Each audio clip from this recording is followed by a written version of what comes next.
Welcome everyone.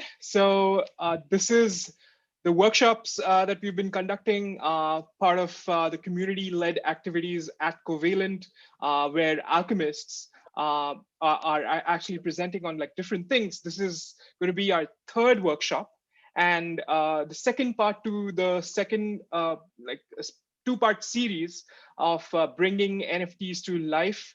Gyana Lakshmi, who's one of our valiant alchemists, she's going to be presenting us today. She has been wearing like many hats. I'll let Gyana Lakshmi to introduce herself and kick it off for us. Thanks, Prateek, and thanks a lot, everyone, for joining. I think some of you are joining, perhaps it's a bit early in the morning for you, or maybe a bit late evening, just like it is for me as well. So from wherever you have joined, I welcome you all. And yeah, as Prateek mentioned, I do wear multiple hats, but one of them is being able to interact with the community, do some educational meetups, and just talk about technology, especially blockchain in general. That's what I'm passionate about. You can also connect with me on LinkedIn and chat with me if you have any blockchain specific ideas that you want to build on, need some technical guidance. I'm always open to encouraging more folks, to getting into this space. Having said that, in today's workshop, let me share some slides so we have some context. So in today's workshop, there are going to be three parts that we will be discussing. One of them, and most of the workshop is totally hands-on. And I recommend whether you are a fresher, even if you are a non-coder, or if you have experience in the coding domain, all of that is great. We'll be using a couple of different languages, a mix and match of Node.js, a bit of JavaScript, HTML, CSS, some Solidity as well. But I have put up all the content on GitHub, most of it at least, except the scripts.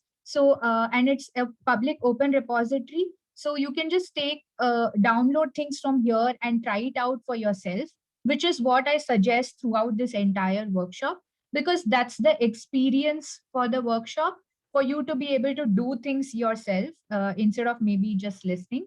But I can totally understand if you're traveling in a car, in the car, or elsewhere, and you just want to listen to how things happen. That's also fine. But the main experience or takeaway of this workshop is to be really able to do things yourself. That's how I have planned this whole workshop. And I've planned the workshop keeping 40 to 45 minutes in mind. So we have a bit of Q&A time. But most of my workshops, because I tend to talk a lot, will generally go over time. So feel free to stop me and be like, okay, it's about time. Let's just wrap it up. And I will always be happy to connect with you otherwise as well. So let's feel free to keep posting your questions on the chat or in the Q&A box as well. Whenever I take a break while switching screens or moving around, I will ensure to take a look at your questions and try to answer them. So let's get started. This workshop, like I said, is all about getting our hands dirty. We look at NFTs, we look at Covalent, and we'll see how these can be put together. Before we get started with the whole technical part of things, I'll just do a quick recap of what we did in the previous workshop. We talked about NFTs. What are NFTs? NFTs are non-fungible tokens, which are derived from non-fungible assets. What is the difference between a fungible asset and a non-fungible asset? Fungible assets have the ability to be swapped with another asset of the same type. For example, your fiat currency, you can swap $100 note with five $20 notes, right? This is interchangeable. Whereas non-fungible assets are assets that are extremely unique and they are different, right? For example, a piece of digital art or a photography, photograph that has been taken by a photographer. You see, every photograph taken by even of the same scenery could be different from different people's perspective, right? So each of them are unique in nature. One cannot be interchanged with the other. And this is the concept of this is known as non-fungible assets. That is, assets are not interchangeable. And the concept of NFT has been derived from non-fungible assets to represent unique and interesting items, and to tie their value onto the blockchain. So there are two advantages of having a non-fungible asset. One is the ownership of the non-fungible asset can be easily recorded on the blockchain. And the second is the transfer of ownership. That is, who owns this asset at what point in time, who owned this asset at what point in time.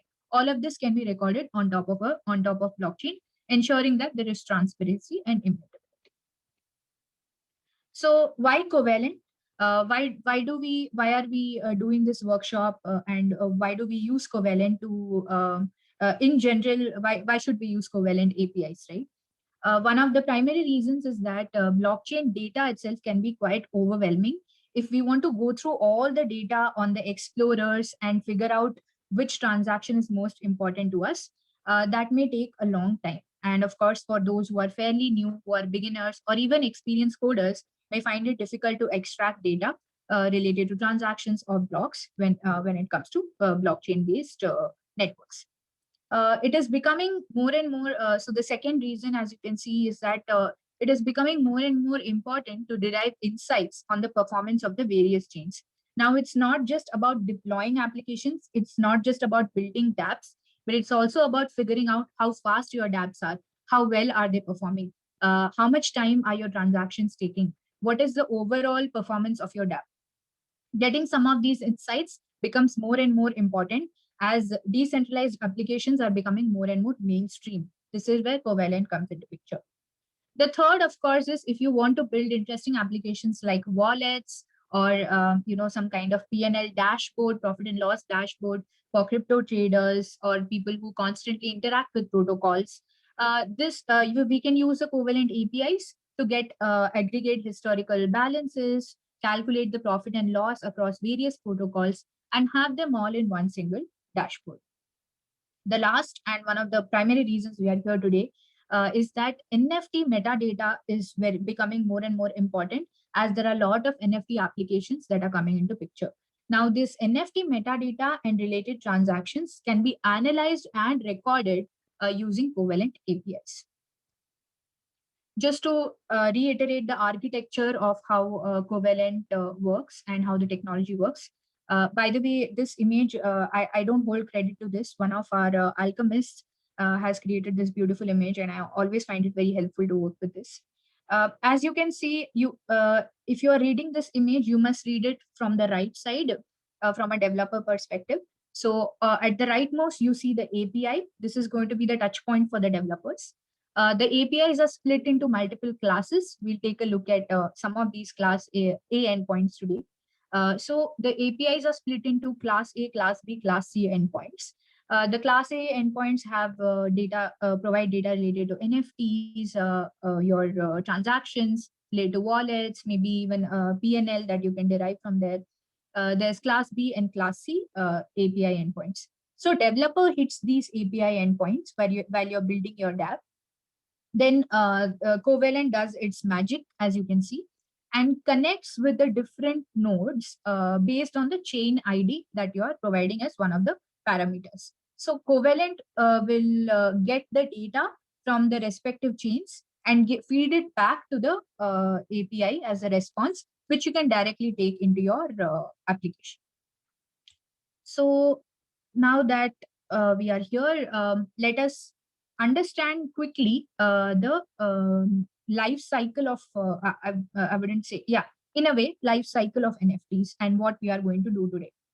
So the first thing that we do is mint an NFT. That is, we create an NFT smart contract.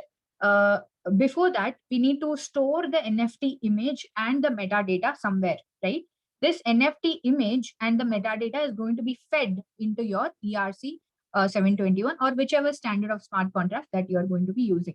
So first, what we will be doing in our workshop is also store the NFT and the associated metadata on IPFS. The second step is we will be deploying a Solidity smart contract. We are going to be using the ERC 721 standard. I will be walking you through the Solidity smart contract and explaining the code to you. And using that contract, we will be minting the NFT, minting an NFT. Now, the next step is we have minted the NFT and the NFT details are now stored on the blockchain. Here is where we will bring in Covalent. I have already pre-written some scripts. The scripts will retrieve the NFT details and display them in the browser. So these are the 3 steps we are going to follow broadly. Some of the requirements for this workshop, and there was a requirement document shared as well earlier, which is if you want to do it hands-on along with me, here are a couple of things that I would suggest are must have. One is your Pinata account. So let me now go to the browser and show you. So I have my Pinata cloud already. I'm logged in into that. So if you can just go and create an account on pinata.cloud. It's hardly a few steps and it would take you about 30 to 40 seconds to do so. Once you have created the Pinata account, this is going to be acting as our IPFS hosting service. The second one is going to be MetaMask. Why I insist on MetaMask is because for beginners who are attending this workshop, it might be easier to relate and work with it. So MetaMask is going to be your Chrome plugin here. If you can see this, it's a fox-like symbol, which is orangish in color. Now this MetaMask, it would be a Chrome plugin that you can just add to your browser. Just give me one second.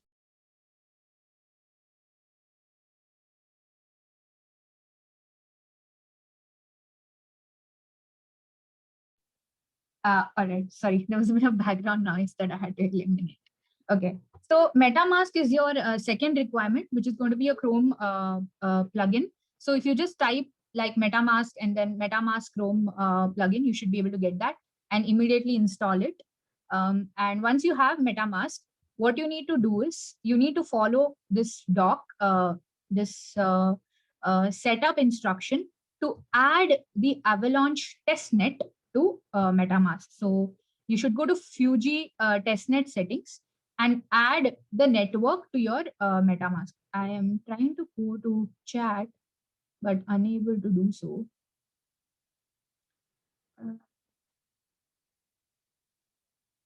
Okay. All right. I want to paste all these links on chat. So I'll try to do it once I stop sharing. Maybe it asks me to stop sharing. Okay.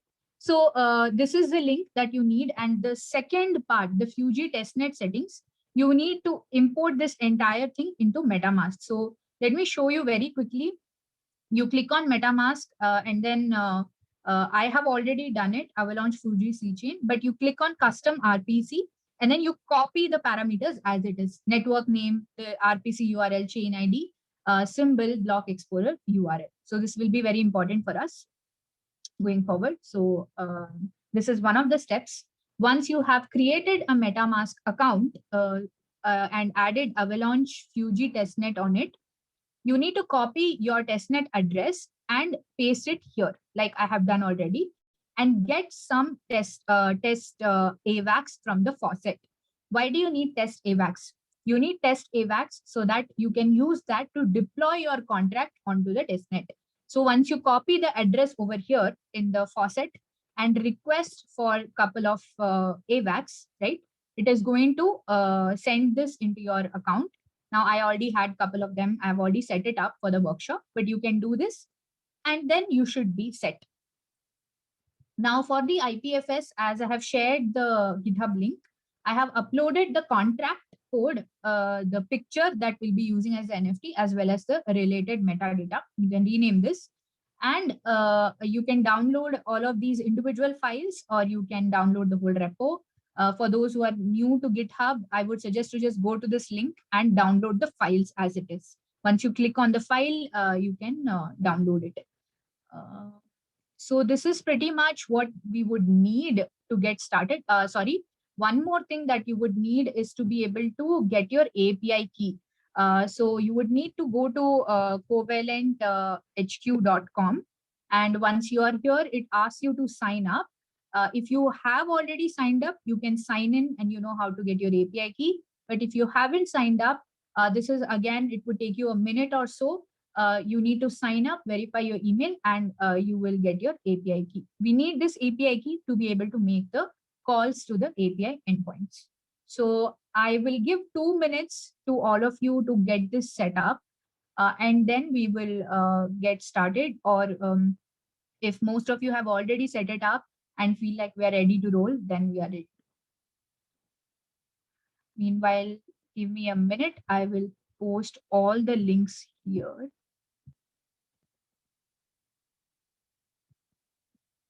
Thank you, Pratik. Pratik has posted the instruction docs, but for those of you who are doing it right now, I'm sending you all the links as well.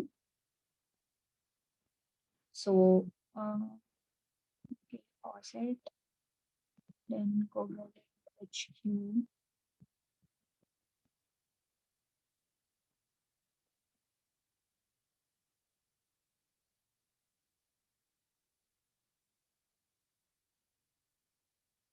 Okay, so the last link, I would suggest to keep it open because it's an API overview and it has the docs. So we will be using that as a reference point as well. I see some questions. How do I set up Meta? Yeah, somebody asked, can I share the link to the AVAX page? Yes, I have shared it on the chat. Please let me know if that works. The one I have does seem to work.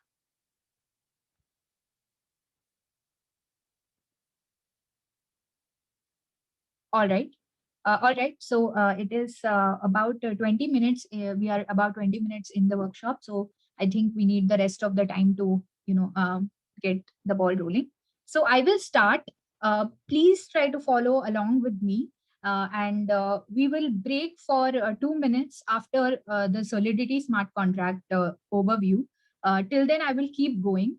And if you have any questions, please keep posting them on the chat or on the Q&A.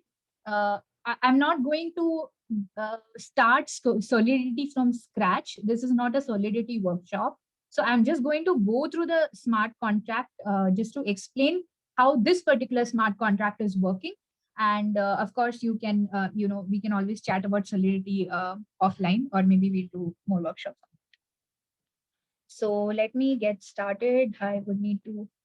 So the thing is, Pratik or Corina, if you folks are online, what is happening is when I'm sharing my screen, I'm not able to see the questions on the chat.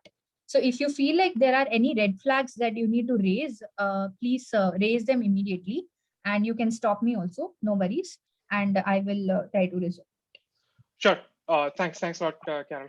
We will just let you know whenever we have like questions from the community. Okay.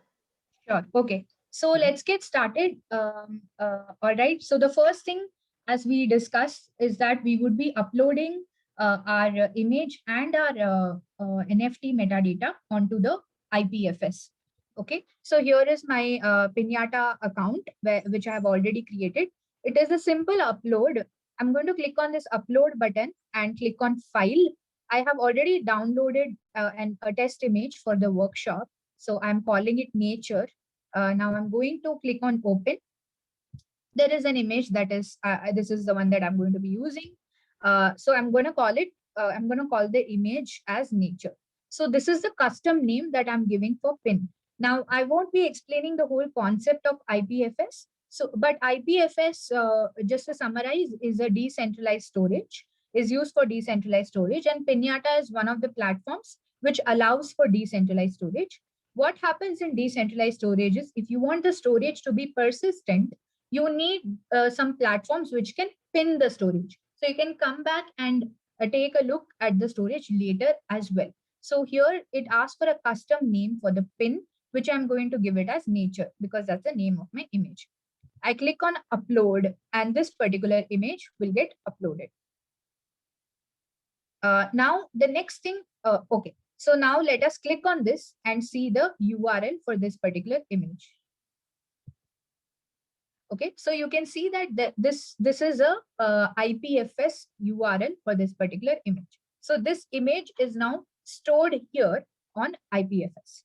Now let us take a look at the how we can construct the metadata. I have already constructed most part of the metadata, but if you want, you could also construct it yourself. I've just given a name, beautiful red skies, a description of the image, then who is the artist. So I downloaded this from an open source website, so I've given the credit to the artist, the creation date, that is today, right? Now here under the image tag, I would need to give the link to this particular, where is this image stored on. So this could be either an IPFS link, or it could be even a centralized storage link. You could store it on an S3 bucket, or you could store it on Azure, you could store it Uh, on Google Cloud. Again, Yeah, let me. So we've got a question from Shrikant who's asking, could you please share any reference link to explain what IPFS is? sure. I will share something towards the end. No worries. Okay, thanks. So and for this workshop, you don't need to know what is IPFS, just that I prefer to store things in a decentralized way. So what I'm saying is that you can also store this image and the metadata anywhere. It doesn't matter where you're storing it. But since you are building a decentralized application, I would prefer for you to store it on IPFS. So here is my image, which I've already uploaded on Pinata. And it is always better to store your image link in the metadata, because that reflects where your image is being stored, right? So I'm going to copy this link and I'm going to post it over here, right? So now I have constructed this metadata in this manner, wherein there is a name, description, the image link, the name of the artist, and the creation date. These are the fields that I have for the metadata. So I'm calling this file as ndata.json. Now, one of the other things that you need, that IPFS offers, is the ability to write this in the form of scripts. So right now, since I'm doing manual upload, you might be wondering, if you create your own platform, how would it work? So you can see that there is Pinning Services API that is offered, which gives endpoints to upload images, and you can upload, so you have an official endpoint documentation as well. You can upload images, you can upload metadata as I'm uploading. So for most of the hackathons, we use the API, since we do bulk upload. So you can see what is going to be the request, response, and what is the, so get pins, then you have post pins. So you have get pins with the request ID. So all of this can be done through APIs as well. That's my point. We are not going to do it through APIs today. We are going to do it just using the just upload the UI. So I'm going to upload the JSON now. So here is my JSON. I'm calling it ndata.json. So I'm going to name it the same, and I'm going to click on upload. So now my JSON metadata is also uploaded on IPFS. Yeah, so downloads on Windows, I don't know, for whatever reason. But basically, this is the hash of the metadata. So let's see if this hack works.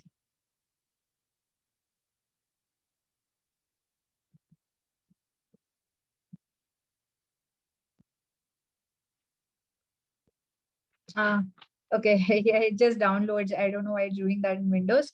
On my MacBook, it opens and shows the metadata itself, which is what I wanted. But no worries. Because it's a JSON file, it's just down. Okay, so here we have our this one, the IPFS URL as well. Sorry, the metadata URL. And now everything is uploaded on IPFS. So our first step of of starting to work with NFTs has commenced. I mean, it is done now, right? The IPFS part. Now, I want to give you a little bit of context on how this happens, right?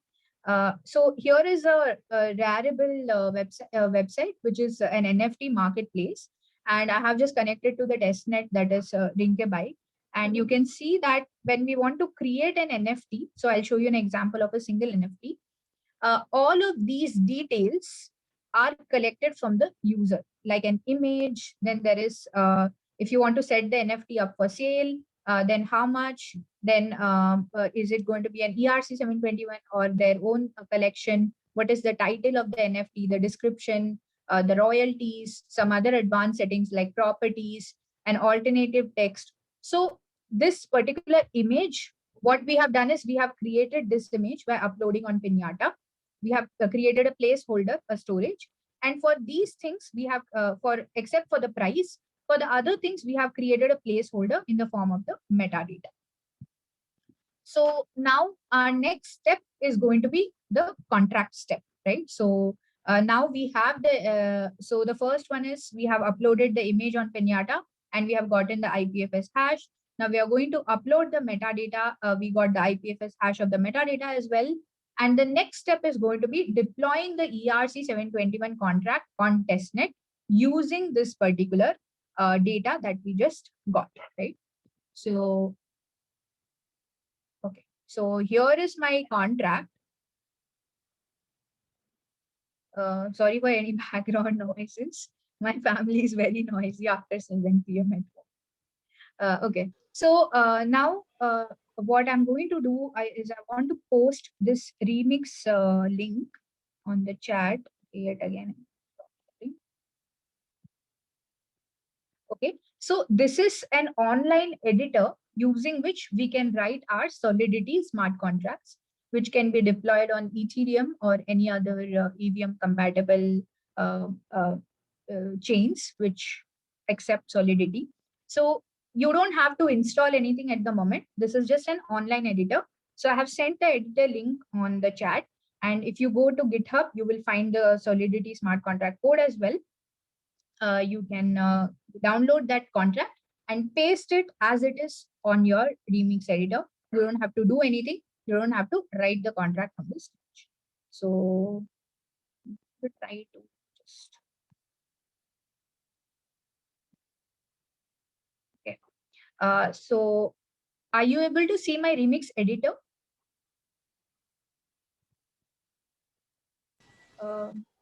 Okay, I am. We are not able to see the screen. Yeah. Oh, sorry. Okay. Yeah.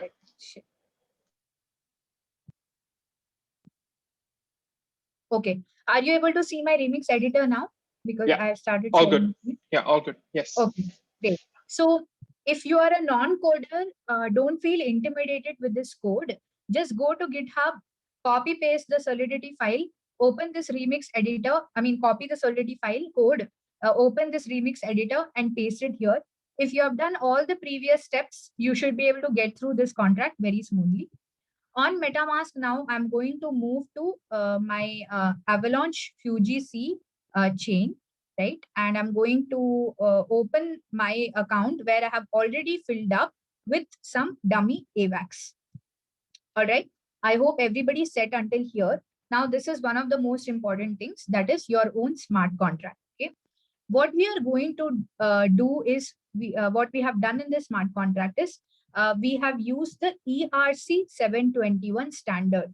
This is one of the popular NFT standards which was introduced on the Ethereum chain and now is actually being adopted across, hoping that eventually chains will become interoperable or they will come as para chains on the Polkadot, etc. There are a couple of other Solidity contracts that we are extending over here, which we will be using through our contract.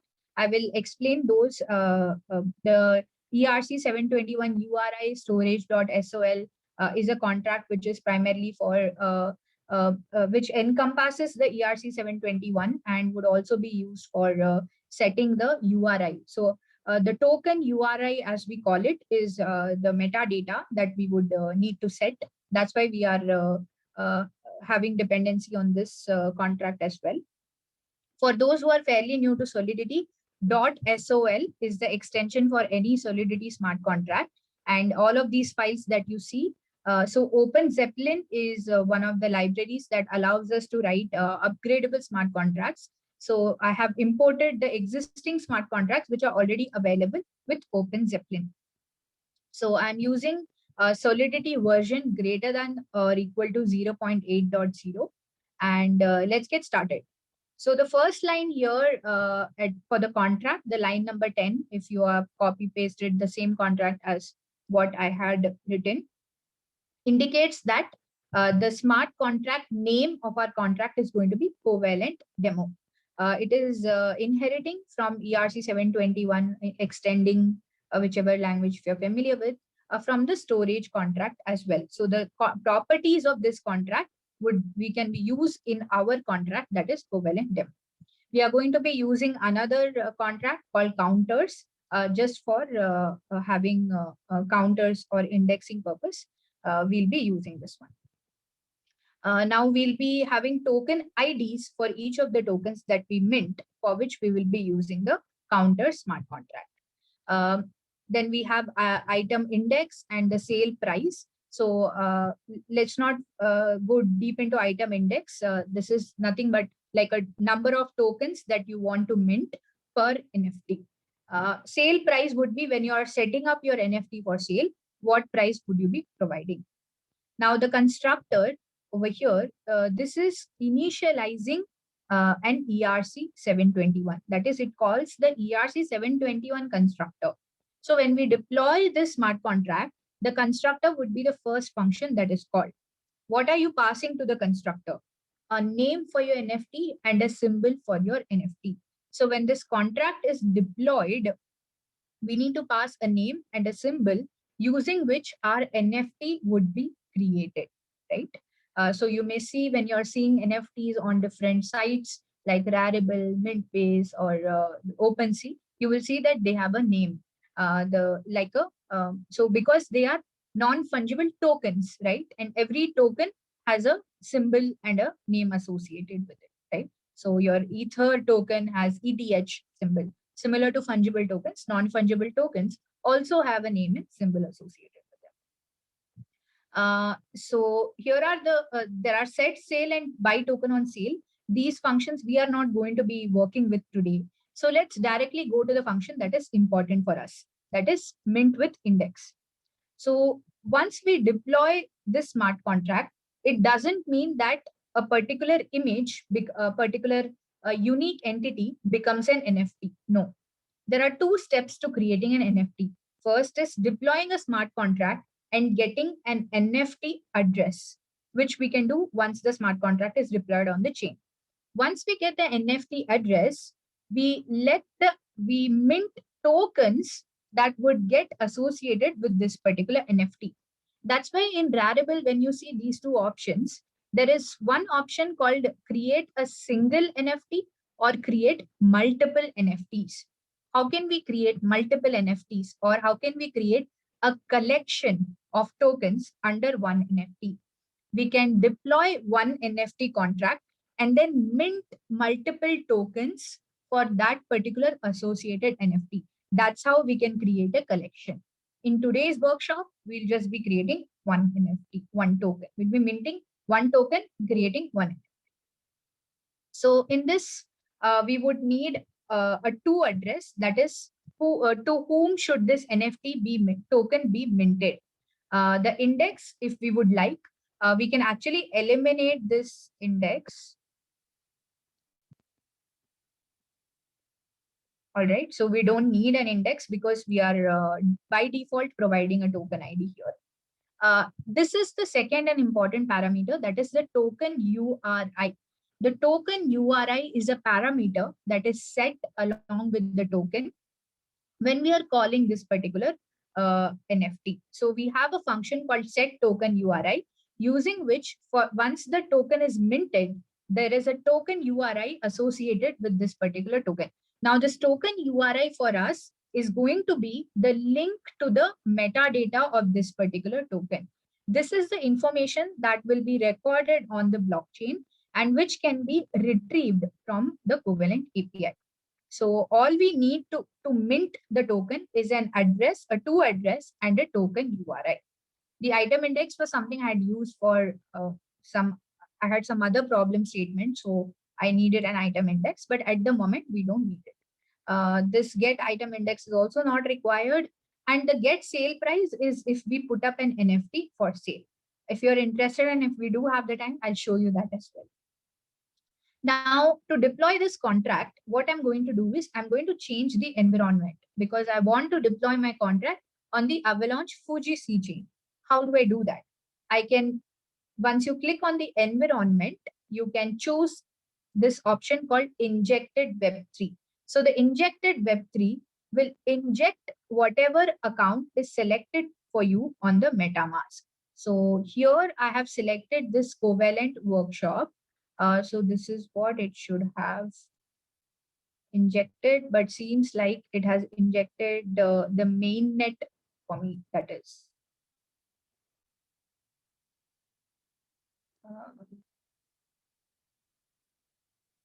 Okay, so let me refresh my.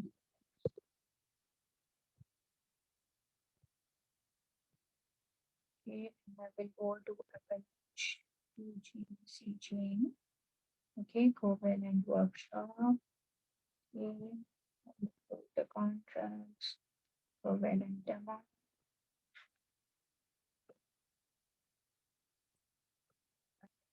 It's already auto compiling. Let it compile.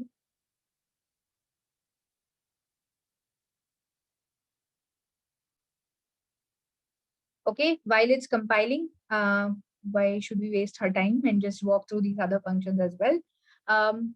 When you're setting up your token for sale, what you can do is you need to provide the token ID, which you will get post minting your token, as well as the price for which you want to set it up for sale. Then it will get the owner of that particular token ID to whom it has been minted. There are some conditions here that the message sender is not the owner. So only the message sender can set up the token itself for sale. Now, anybody can come and buy the token that is on sale. And eventually, once the token is being bought, this particular function, that is transfer from, will transfer this particular token from the owner to the message.sender, that is whoever has put up the request to buy this token on sale. And then the message.value, that is the amount that this person has sent to buy this particular token, will be transferred from this person to the owner, right? So it has compiled now.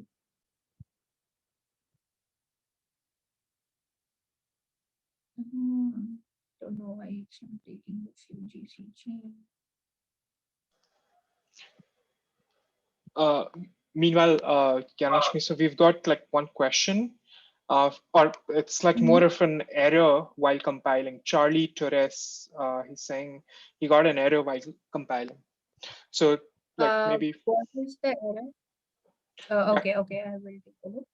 Yeah, Charlie, can you share more about the error? What is the Yeah. error? And yeah. So, okay, if you are getting an error, most likely it could be because of this compiler version. The smart contract is supposed to have any compiler version greater than 8. So if your remix is by default set to like maybe 6 or 7 or something, you may get an error. So that's one of the things I can think of. I've just asked him to unmute. So let's see. Charlie, can you speak? I've asked you to unmute yourself. Oh, yes, sorry. I was typing. Yeah, the thing is, it seems I got an error in line 42. It says item index token ID index. So I don't know if I might have missed something in this part. Oh, okay, yeah. So I removed the index from the parameter. So there was one line on the index that I removed as well. I don't know. So that needs to be gone. Yeah. So I just removed the item index because it is not required for us. Okay, perfect. Thank you very much.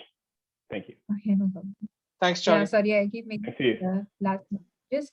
Okay, I don't. Let me just try to.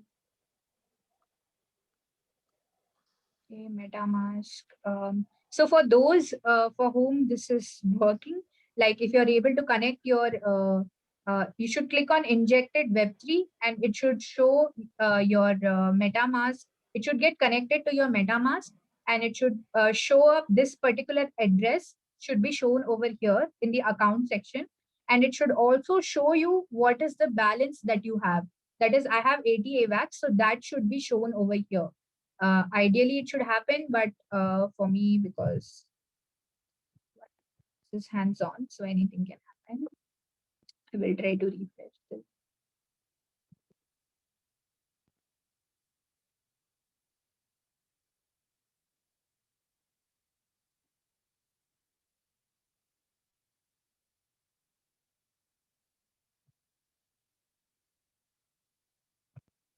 And task is here.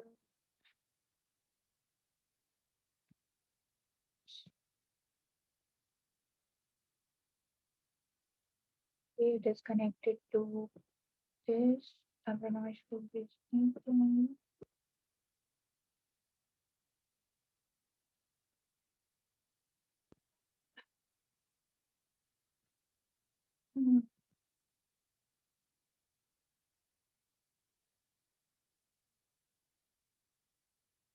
It's always connecting to the main network. I don't know what the issue is. Just give me 1 second. I will try on my other laptop.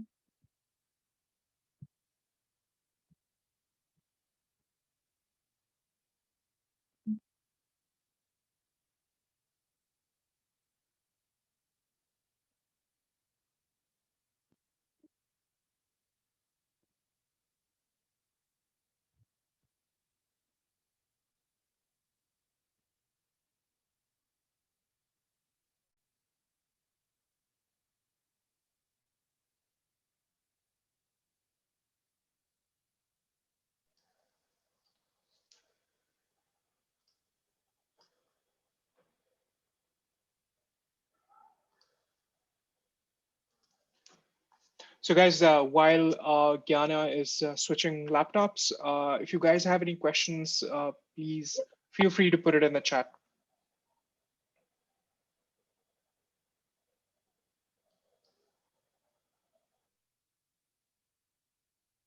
So I have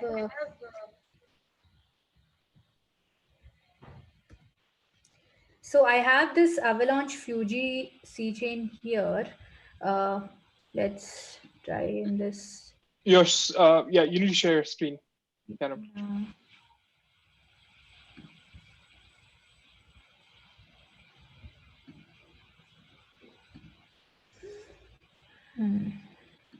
Interesting.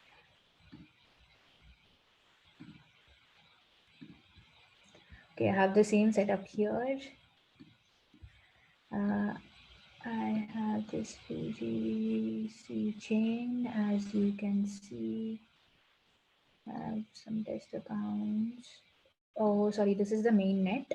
I'll go to the test net. Okay, Fuji C chain. Hopefully I will have AVAX in some account. Okay, I have, okay, test account. I have some amount of AVAX, all right.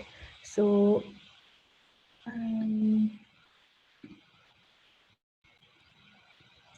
oh, okay, all right. So here you can see that my injected Web3 has connected to the Fuji C chain. So basically what I'm doing is I am making MetaMask as one of the injected Web3 providers so that I can deploy my contract using this particular account. Why do I want to use this particular account is because I have some demo AVAX, some dummy AVAX in this, which I can use to pay for the transaction. Every time you deploy a contract, you need to pay for that particular transaction. So I want to have some AVAX in this. Actually, I have my AVAX in the other account as well that I was using. But unfortunately, the remix just just flagged on me in the last minute. No worries. So this is the change that I made, Charlie. Like if you got the error, I think here, I removed the index variable from here, and then I removed the line over here. So you should be good. Now, I just want to, one of the other things I would suggest is to match the account IDs as well.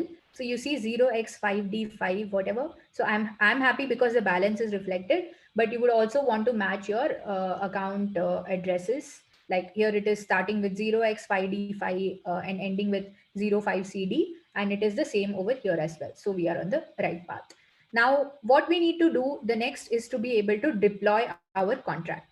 I know that Remix, the font is a little small, but if you're able to see, you need, as I mentioned, you need to give a name and symbol to deploy your NFT contract. So I'm going to call it the name as Covalent Workshop, and I'm going to give the symbol as CWK. Okay, and now I'm going to click on the transact button. This will require me to give permission on my MetaMask as well for this particular transaction. I'm going to do that. All right, I'm going to say confirm. Once this transaction is confirmed, the contract will be deployed. Now, the first step is deploying a contract and getting an NFT address. So when we talk about identifying a particular unique NFT, we can identify it using this particular address that we have got. So you can see 0xf34. I know it's a bit like not so legible, but if you're doing this along with me, you have already deployed your NFT and got an NFT address, right?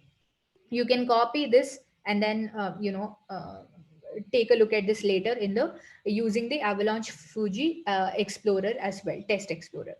Now we have deployed our contract, but does this mean we have created our NFT? No. What we need to do is we need to mint the token. That is when our image or our unique asset has actually become an NFT, has started being associated with this particular unique NFT that we got. So now on this laptop, I have some other NFTs which we are going to use. No worries. I have an NFT called Geometry Blue, which is again on IPFS. And you can see that the description, the image, everything is the same. Here is so this is how the metadata actually looks on the browser. It was just downloading on my other laptop. So here, when we say what were the two things that we need for a token? One is a token ID that will be generated, and sorry, three things. One is the address to whom we want to mint this. In this case, we'll mint to our own address. The second is a token ID which will be generated after minting, and the third is the URI which will represent the metadata of this token. So I'm going to copy this URI link, and I'm going to go to Remix. So here you can see our mint with index function. The two things it asks for is the token URI. So I'm going to put this entire thing as the token URI, the pinata link. And the second is the to address. So I'm going to copy our address. I've copied it from here, copied the value to the clipboard, paste it over here and transact. So now is when I'm saying that associate this particular token with this unique NFT that you created with the smart contract. So now the metadata of this particular NFT is being stored on the smart contract and minted to a particular address that I have given as the to address. Once we do this, the to address will own this NFT. So this particular call will call this function mint with index, and mint call the mint function internally and mint an NFT, a token associated with this particular data onto the blockchain. So you can see, let me try to expand this to show you the.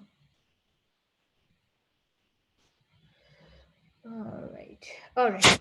Don't worry about it. So if you're doing this with me, here is a transaction. So you can see the green tick, the small one. That means the transaction is successful. Now what we have done is we have minted an NFT.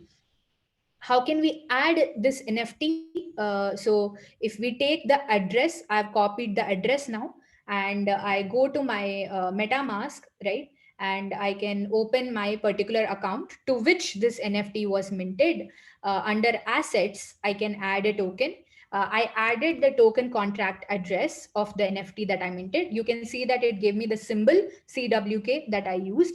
There is no decimals of precision because it's an NFT, a non-fungible token, not a fungible token.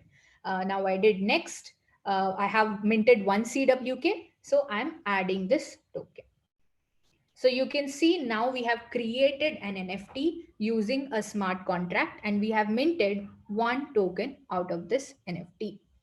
Now, let's go to Covalent and take a look at this particular NFT. Mm, yeah, everything is a little slow now. Okay, so I'm going to use this endpoint, a class A endpoint called get token balances for address. Actually, I'd meant to take a pause here after the smart contract deployment, but as we don't have much time, I'm going to run you through, and I hope you're able to watch this recording at a later point in time and slow down if required. I just want to complete the whole life cycle, so we are able to see everything end to end, right? I've opened this covalenthq.com/doc/API, where you can experiment with the APIs online on your browser, and I'll also show you how to convert them into scripts very quickly. Here I have keyed in my API key, which I said is one of the requirements for you to be able to do hands-on along with me in the workshop. Now, in the first class A endpoint, it says get token balances for address, right? So here I have the two important parameters or must require parameters are chain ID and address. Now you can see, you can also get the chain IDs from here, but as I already know that the Fuji C-chain testnet chain ID is 43113, I'm pasting this chain ID here. The next thing I need to paste is the address of which I want the token balance. So I'm going to go to MetaMask and I'm going to copy this particular address where I just minted my NFT. So I've copied this address and I'm going to be pasting it here. And there is a parameter here called a query string parameter called NFT, which requires you to enter a Boolean value that is true or false. So if entered true, it will give you all the information balances related to NFT as well, as the endpoint says token balance for address. So for this particular address, how many NFTs do I have? That's the detail that I want to see. Now I've clicked, I have set up everything. I'm going to click on try, and I'm going to just wait for the response to come in. So the response status is 200. When I click on response, I see the different NFTs that are a part of this particular account.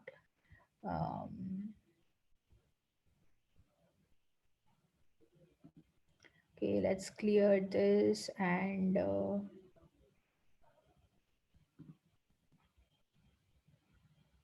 okay, so you can see okay,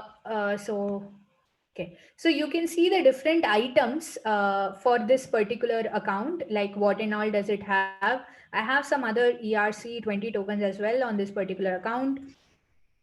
Let's go and see. Okay, so here you can see the NFTs, the type of NFTs that are there in this account as well. You can see that the associated NFT data, there is a token ID, there is a token balance, there is a token URL, then there is external data which is coming from the token URL to this particular NFT. So there is the name, the description, the image, who's the owner, that is this particular address to whom we have minted.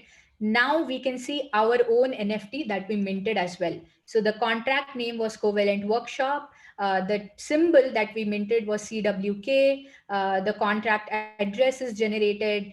You can see the token URL that we submitted. Then the metadata, like you can see this is the metadata that we had, right? Geometry Blue, Vast Blue Seas and Dreamy Oceans by Joel Philippe. I have put some random date there, and you can see all of the metadata that has come in here, right? And this is the token that we just created, CWK. So you can see that all the NFT related data can come in from this particular API, right? So we will now be using this API and writing scripts to get this NFT data and show it if we want to build our own web application. I know we are running a little late, but is it okay if I take 5-10 more minutes? Is everybody okay with it? I mean, I want to be mindful of your time and don't want to just drag on. Yes, yes, it's a big yes from most of the team. Okay. Thank you, everyone. Thank you. I will try to close it as soon as possible, and I will also upload all the things on GitHub. All right. So now that we know which is the API that we are looking for, let's see once again the API endpoint. Okay. Get token balances for address. This is the API we are looking for. You can see that this is a get call. The API requires us to have we are going to be using version 1. It requires us to have the chain ID and the address. This is going to be our wallet address and the rest of the things. Now, in order to call this API, we are going to have two query string parameters. One of them is going to be NFT, set NFT as true. So we get the NFT data as well. And the second is going to be your API key. These are the two query string parameters that we need in order to write the scripts to build our to bring our NFTs to life. Now we have the NFTs. Now let's try to bring them to life, right? This is going to be our third and the last step. Let me reshare my screen so you're able to see my entire window. Okay, I already have the scripts written. It's a bit of a lengthy code, as you can see, but I will try to explain this as fast as possible, so I don't kind of. Okay, so what I have, if you can see my terminal, what I have done is I have actually created this as an node project, right? So you can create a node project as just by doing npm init. It will create the initial package.json for you. I will be putting up this code on GitHub as well. So you can then download it and then just do npm install. So all your dependencies will be coming with you. And inside this, now let me move to my VS Code editor. Inside so my folder is Covalent Workshop. Inside this, I have created the index.js, which is going to be my server side file. So I have made this like a client server interaction, because eventually when you're going to deploy your application, you will be writing a server side code which will be interacting with the APIs, and from the client side you will be calling the server side code. So the index.js contains the server side code, and then there is a folder called public, inside which the index.html and another script called nft.js is being hosted, which is parsing the information coming from the server and then giving it to the index.html to render it on the front end. So I will walk through the index.js, the server side code first, because this is calling the Covalent API, and then I will show you the client side code as well. So for those who are familiar with the Node, this is going to be just a piece of cake. It's very basic code. For those who are not familiar with Node.js, I would recommend going through a JavaScript tutorial and then coming here, and then a bit of Node.js as well. So you would be more clear as to what is happening.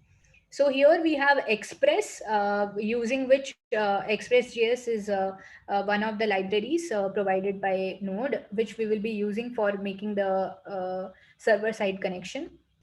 I have CORS enabled. I have CORS here, so allowing all the requests to go back and forth. The AnyDB, the data store, don't worry about it, because I'm not going to be using it. I just have it for some local references. So here I'm going to be using JSON because you can see that our metadata is coming in the form of JSON. So I need to be able to parse the JSON and do whatnot with it. I'm going to be using the public library. So all the static files are going to be held inside the public library, as you can see. And yeah, I think the JSON is being used twice. No worries. You don't have to worry about this, the database whole part. This is just a local database for my reference. Now here is where the actual interesting code starts. Here, as you know, this is going to be a get call. Now I'm creating an API here called /home. So when somebody hits this particular API, this is going to be a get call. They will get some response back. So from the index.html that is going to be rendered, I'm going to make the user do some action so that there is an API call that comes to this particular function, and then gives it back some response. So here is where I'm going to fetch. I'm going to make a get call to the v1 balances underscore v2 API, and then I'm going to get the related data of the NFT. So you can see that I'm calling a particular API here. The API link is here. It needs the chain ID and the address.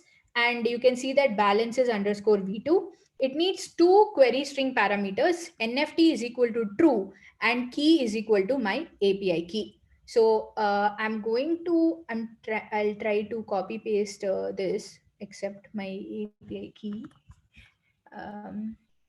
No worries, I can regenerate it after the call as well. All attendees. So this is the most important line. This is where, using our script, we are going to be fetching the JSON data that we saw as a response to the in the Covalent dashboard on browser, right? Now, what we are doing here is we are going to be awaiting the response that is coming in the form of from the API. I will parse it using .json to get it in the form of JSON. I'm also doing a console.log so you can see what response comes on the terminal as well. Now inside this JSON, there is data under which there is something called items. So how I have gone to this hierarchy is you can see from the response here that inside the data you can see something called items. Wait, let me go up. So you can just see how the responses and construct your things accordingly. So inside data, you can see that there is items. I'm extracting all the items into this particular items. And then I am trying to extract all the NFT specific data only. So for every item, I'm looping through to see if the NFT data exists for that particular item. This will help me get only the NFT related data. So you can see that wherever there is no NFT related balance, that is some other tokens like ERC20 or Avalanche native tokens, there the NFT data flag will be null. So I'm trying to remove all of that and get the NFT data alone. So when I get the NFT data, I'm splitting the NFT data into two parts. One is metadata and other is image, right? So I'm splitting it into metadata and image, and I'm temporarily storing it into my database. And I'm also having something called creating another JSON called JSON data, where I'm pushing both this NFT data JSON, which will have only, so now I'm worried only about the image and getting the metadata because that's only important for my NFT. So I'm extracting the metadata and the image for every NFT and creating another JSON of my own and pushing it inside this JSON. This JSON data that I'm constructing for every NFT will go as my response back to whoever makes a call to this get call, right? And the last line, of course, is that the app is listening to port number 3000, right? So this is our server side code. We are getting the data from Covalent, parsing it, extracting the metadata and the image link and sending it back. Now let's go to the client side. It's a simple HTML where there is just a title of the whole app, and then I have added jQuery because I'm using it in the client side. I've just put NFTs are here, and then I have a button which says submit, show the NFTs. So this button, I'll show you now the client side script. This button is doing something after we click the button. What is it doing? Let's go to the script and see. So this button is the one that will actually display the NFTs. So here I have this button. On clicking this button, there is something that is happening. Let's see what. So on clicking this button, first I'm trying to get the NFT response. So here you can see I'm fetching the response from /home, which is nothing but our server side API call, right? This is making the API call to Covalent. So I'm getting the data from home. So this should give me the JSON data as the response. I'm parsing it again into JSON. I'm also doing a console.log. And here I'm creating the whole HTML for the way I want my image to be displayed on the front end. So I'm creating the div, I'm creating the image tag where this particular NFT data's image will be stored. And then I'm giving it a class name, some height and width, some styling. And then I'm also trying to populate the metadata here. This is the jQuery that I have written. But unfortunately, I need to work a little bit more on that. I changed some things in the last minute, so this is not working. But this could also be a good homework for you. So at the end, basically, I'm retrieving the image and the metadata, and I want to show it on my HTML. This is the function that is being called, that is display NFTs. This script is being added onto the main file, that is our index.html file. Now, what I'm going to do is I'm just going to run this JS, that is listening at port 3000. Now, already have this local host.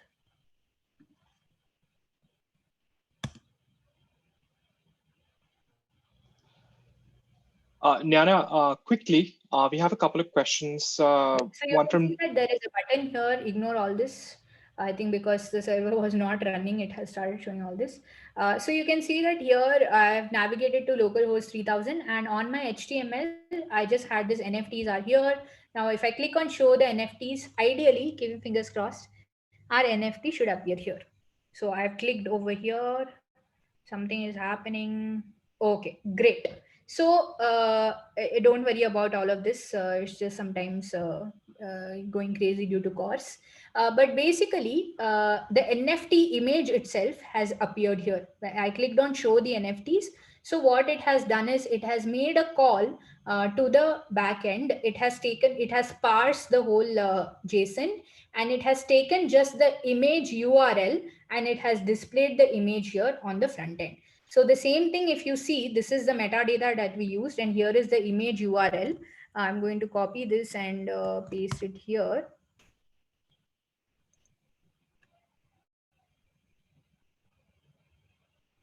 So you can see the image, right? So this is the image that was there inside the metadata, which has now been retrieved using our Covalent API. So here is the space for actually putting the metadata as well, like the name of the image, description, this and that. But of course, like I said, I screwed up something in the last minute, so this is not working. But this can be a good homework for you. Ensure that not just the image, but you're also able to display the metadata. Another enhancement that you can do is that here, if you see the code, in my parsing code, I have only taken the 0th image and the 0th metadata, only the first one ever. So this is why this one has come. But you can create a loop out of this and ensure that you're able to get all the images one after the other, populate them and then show them as well. So you can show all the images that are part of your that you have minted. You can create your own marketplace by fetching all the images that have been put on sale, what is their price. So all of the marketplaces that you see, that's what they are doing, right? They are whatever data, whatever NFTs have already been minted, they are showing you all the minted NFTs, whichever have been put on sale. They are giving the additional information like this is the price, this is this much time for the auction. So all of the other data comes in the form of metadata. Now, just to show you like the console log, as I told you that I have also given the console log, you can see that only the first ever NFT and the related, so the entire object has come when I console logged it, but because it is items, I have not expanded this. And the NFT data itself that I've stored in the form of JSON, you can see that the metadata and the image link, both of them have come back. This is all console.log, just to see if it is coming back from the backend, from the API. So it has come back successfully, and you can see that that is being printed on the console as well. So this is the whole experience, the whole cycle, where you have created your own NFTs, starting from IPFS to going and deploying your smart contract, creating your NFTs, then getting your NFT data using APIs, using your JS server, and then being able to display it on your front end. So this is the whole life cycle of how an NFT marketplace actually works.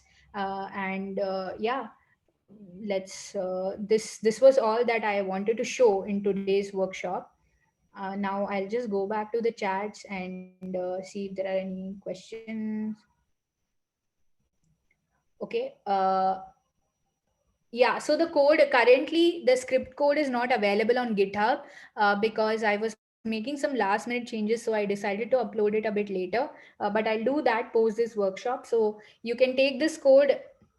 As you can see, I have just done a very rudimentary kind of display. You can obviously make it look much better. You can make it like a card. You can rotate the NFT or whatever design elements you can add.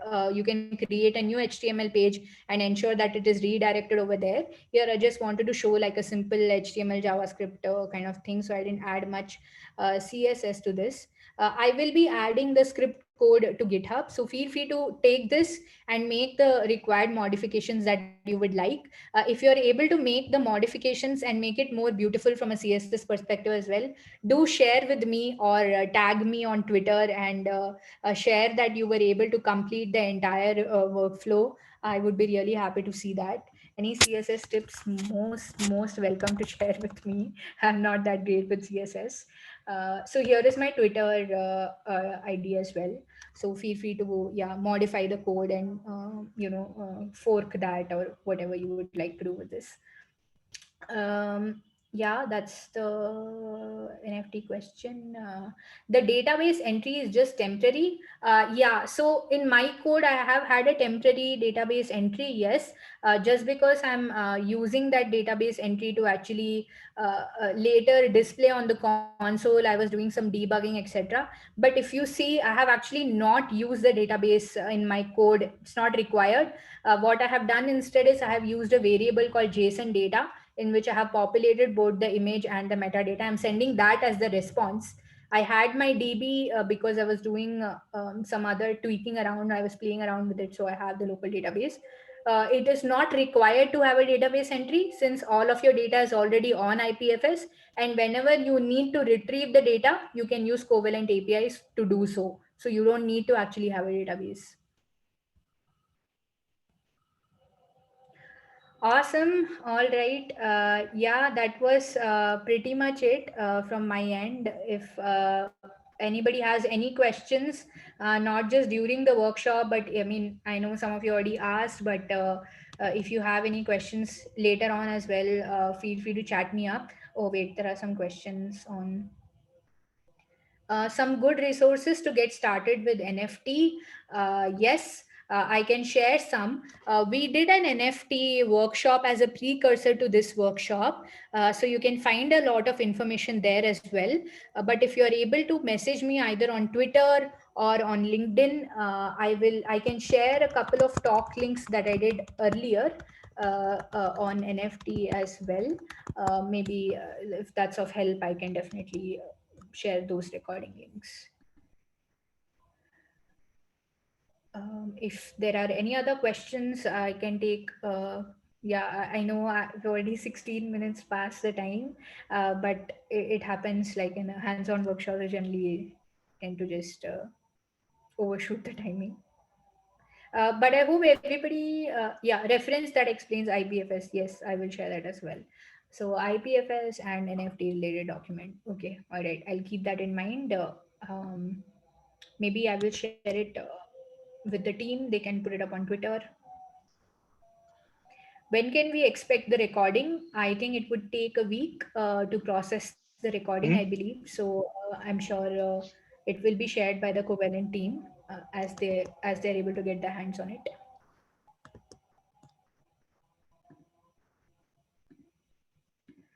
All right. Okay, great. So thanks everyone for joining the workshop. I know that we had about 20 odd participants in the beginning, and I'm surprised that everybody stayed till the end, since most of the folks tend to drop off during hands-on workshops. But I hope it was not too intimidating, and I hope this inspires you in some or the other way to take a look at, NFTs, the code behind NFTs, because as I've shown you, it's really not that difficult.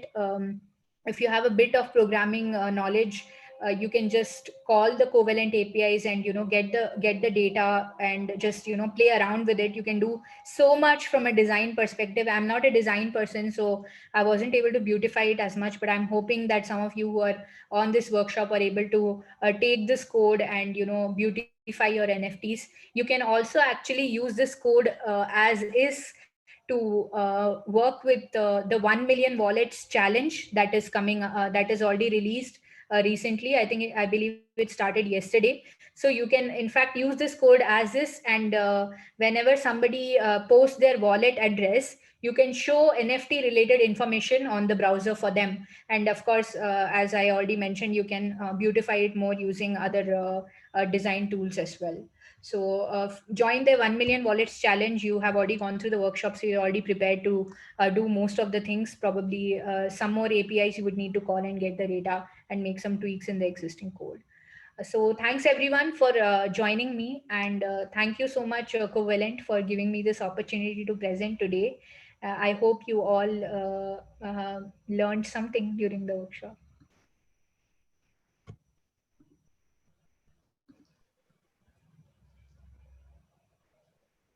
Awesome. Thanks a lot, Gyanalakshmi. This was like, Close it. Prateek, sorry, you were saying something? yeah, no, I mean, I just wanted to thank you for this workshop.